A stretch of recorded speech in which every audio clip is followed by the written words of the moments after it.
Praise to you, Lord Jesus Christ.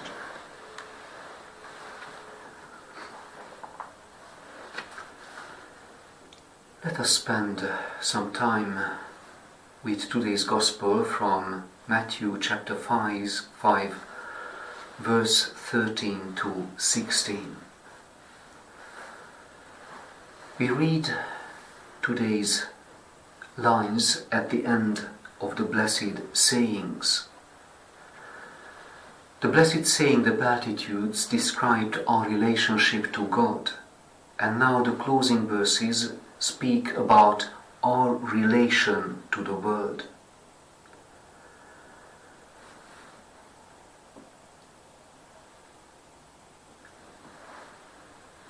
The more precise translation of the Gospel is not simply, "You are the salt of the earth," but "You alone are the salt of the earth." You alone, we alone, Christ's disciples.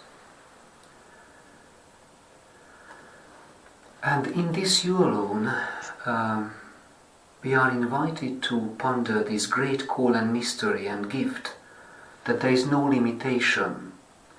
This "you" is not restricted only to the apostles or to priests, but to all the baptized. And what a wonderful news it is, that all believers who possess what the Beatitudes bestow are made the salt of the earth.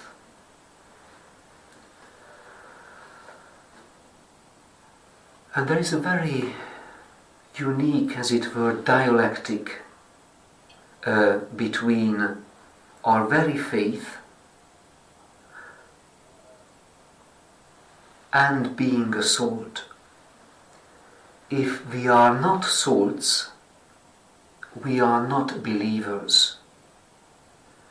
If we don't prove to be salt for the earth, there is a problem with our faith. The image goes further. Salt was used for preservation, for preserving food. And with this image, if the salt loses its saltness, what Christ has in mind is that his disciples check the moral corruption of the world. You are the salt of the earth, and the earth lacks this salt.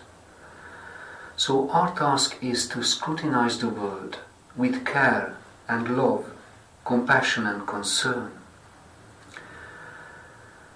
Being a salt, a taste, it means being proactively critical, like a parent is concerned about their child.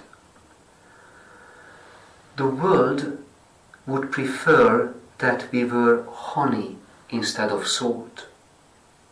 And this is the great dilemma, the great option, the two options. These are the two options for our Christianity: to be salt or to be a honey which approves all the world's ways.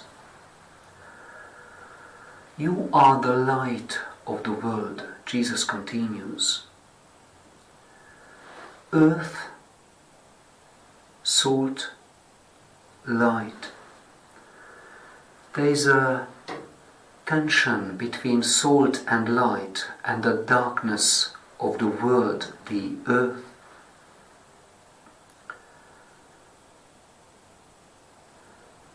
The thought is tremendous that we believers should be such a salt which gives direction, which gives correction. This is due to the fact that Christ and the kingdom dwell in us, changing our inner nature and working not only in us but through us in blessing for the whole earth. Our church was given as a gift from the Margaret Beaufort Institute of Cambridge a beautiful tapestry, the scene of the wedding of Cana. It is full of joy and care. And this image somehow sums up that we are called to be blessing for the world, joy for the world, a joyful correction, a joyful contribution. The closing part of the Gospel is equally interesting and important. If the salt loses its taste. Jesus here uses an image which is impossible in nature. Salt losing its saltness. That's impossible in the natural world. But that is what happens in the case of Christians who are the spiritual salt of the earth. And the Gospel warns us of a downward spiral. The Christian community that loses her faith is worse than not having faith. And what a wonderful gift we were given in our baptism as a community, in the sacraments, in the First Communion, in the confirmation, in the sacrament of wedding, and all the sacraments. And it's so sad to see that we are giving up. Many of our baptized brothers and sisters, many of us are giving up being salts of the earth. And it's a very sad image, and a very sobering image actually. The salt is thrown out of the house into the road. From the beauty, from the integrity of being a Christian, those who stop worshipping and abandon faith, if it's in their power, it's like being thrown out of the house into the road when people trample upon it. The world tramples on our dignity. This is an image of judgment, because there is a bitter truth in the fact that a saltless and powerless Christianity makes unbelievers on a massive scale. A faithless society produces unbelievers, those who are lost. So today's Gospel is a positive but very sobering encouragement to all of us